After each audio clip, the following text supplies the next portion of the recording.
अगर आप live class से दूर हो गए तो फिर तुम्हारे बैकलॉग और ज्यादा बढ़ने की संभावना है। और ये बड़ा मुश्किल काम होता है भाई, लाइव से दूर हटके। लाइव क्लास आपकी छूट गई, अब आप रिकॉर्डेड अटेंड कर रहे हो रात के 2 बजे, रात के 3 बजे। क्लास छूटा करती थी ऑफलाइन क्लास में, ठीक, तो वो बच्चे कैसे कोप अप करते थे? अकेला पढ़ाई करेगा, ठीक है। तो भाई साहब ये काफी फ्रस्ट्रेटिंग होता है ये चीज। अगर आप लाइव क्लास से दूर हो गए तो फिर तुम्हारे बैकलॉग और ज्यादा बढ़ने की संभावना और ज्यादा बढ़ती चली जाएगी। हमारी बात समझ में, ठीक, कि अगर आप लाइव से दूर हो गए तो जाहिर सी बात है फिर आप अकेला अकेला फील करोगे, ठीक है। अकेले क्लास अटेंड करोगे, ठीक है, रिकॉर्डेड देखोगे, ठीक है। बस आपको कोई कनेक्टिविटी भी फील नहीं होगी क्लास के साथ। आपको लगेगा कि भैया सारे बच्चे तो आगे पहुंच गए, मैं भी ये देख रहा हूं, ठीक है। लोनली फील होगा, थोड़ा सा कॉन्फिडेंस लेवल भी कम होगा कि इतने सारे बच्चे आगे निकल चुके हैं और मैं यहीं कहीं अटका पड़ा हूं। तो बहुत सारी जो है मतलब एक तरीके से मेंटल प्रेशर बढ़ता चला जाता है अगर कोई बच्चा लाइव ना होकर रिकॉर्डेड की तरफ शिफ्ट होता है तो।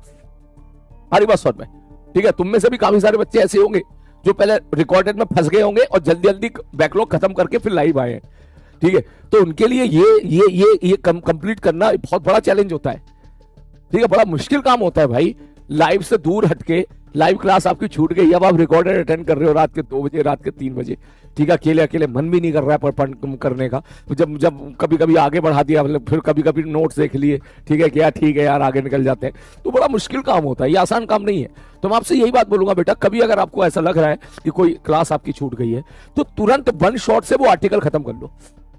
अरे बात समझ में, वन शॉट से पहले नोट्स पढ़ लो। मैं तो ये बात बोलूं, ठीक है, चाहे कोई सा भी सब्जेक्ट हो। मैं केवल फिजिक्स के नहीं बोल रहा हूं, मैं हर सब्जेक्ट के लिए बोल रहा हूं, ठीक है। देख, जब हम ऑफलाइन क्लास में पढ़ाया करते थे, 10 साल तक मैं तो ऑफलाइन में क्लास में पढ़ाया, अगर किसी बच्चे की क्लास छूट जाया करती थी, अरे बात समझ में, तब तो कोई रिकॉर्डेड का ये जो है फैसिलिटी भी नहीं होती थी।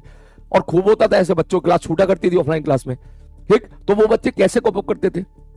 उन्हें हम एक ही बात बोलते थे, बोले तो एक काम कर, अपने दोस्त के नोट्स ले, मार्केट से जीरोक्स करा ले और उन नोट्स को 3 से 4 बार रीडिंग ले ले, बस खत्म कहानी। अरे बात, पहली बार रीडिंग लेगा 10-20% समझ में आएगा, दूसरी बार रीडिंग लेगा 40-50% के आसपास समझ में आएगा, तीसरी बार रीडिंग लेगा तो 50-60, चौथी बार में 60-70 तक तो हो जाएगा। 100% नहीं होगा, ये बात मानते हैं, लेकिन हाँ उतना बुरा भी नहीं होगा कि तेरे को वो चीजें बिल्कुल ही समझ में ना आए, ऐसा भी नहीं होता है, ठीक है। तो ये बात हम लोग बोला करते थे ऑफलाइन क्लास में, बच्चा फॉलो भी करता था और उसका फायदा भी होता था, ठीक है। तो तेरे केस में भी यही बात बोलूंगा कि अगर आप में से किसी बच्चे के साथ कोई जेन्युइन प्रॉब्लम है, लाइव क्लास छूट रही है, तो सबसे पहले तू नोट से पढ़ने की कोशिश कर। अरे बात समझ में, नोट से पढ़ने की कोशिश कर, ठीक है। उसके बाद 2 घंटे का लेक्चर देखने का वक्त नहीं है तो कोई बात नहीं, वो आर्टिकल नोट कर ले और वो आर्टिकल तो यूट्यूब से कवर कर ले, ठीक है। यूट्यूब से कवर कर ले, जल्दी से जल्दी लाइव पर आ जा। ये नहीं कि यार मेरा लेक्चर छूट गया वाला, ठीक है, अब तो है, अब तो पहले मैं इसको रिकॉर्डेड कंप्लीट करूंगा और फिर उसके बाद लाइव जाऊंगा। क्योंकि अगर ऐसे करेगा तो अगले दिन फिर एक लाइव आ जाएगा, रिकॉर्डेड में कन्वर्ट हो जाएगा और तू पीछे ही रह जाएगा। अरे बात समझ में, जो तुम सब लोग ये बात मानते हो कि जब हम लोग यहाँ पे लाइव में पढ़ाई करते हैं तो हमको पता ही नहीं चलता कि 2 घंटा कैसे निकल गया। अरे बात समझ में, ठीक। और वो बच्चा जो पीछे चल रहा है, अभी न्यूटन अभी जो है मोशन इन स्ट्रेट लाइन के लेक्चर अटेंड कर रहा है, इन्हीं लाइव लेक्चर को रिकॉर्डेड देख रहा है, ठीक है। उस बच्चे के दिल से पूछ, कॉन्फिडेंस लो, लग रहा है कि भैया पता नहीं कितने आगे निकल गए सारे बच्चे, अकेला अकेला पढ़ रहा है, रात में अकेला अकेला पढ़ाई करेगा, ठीक है।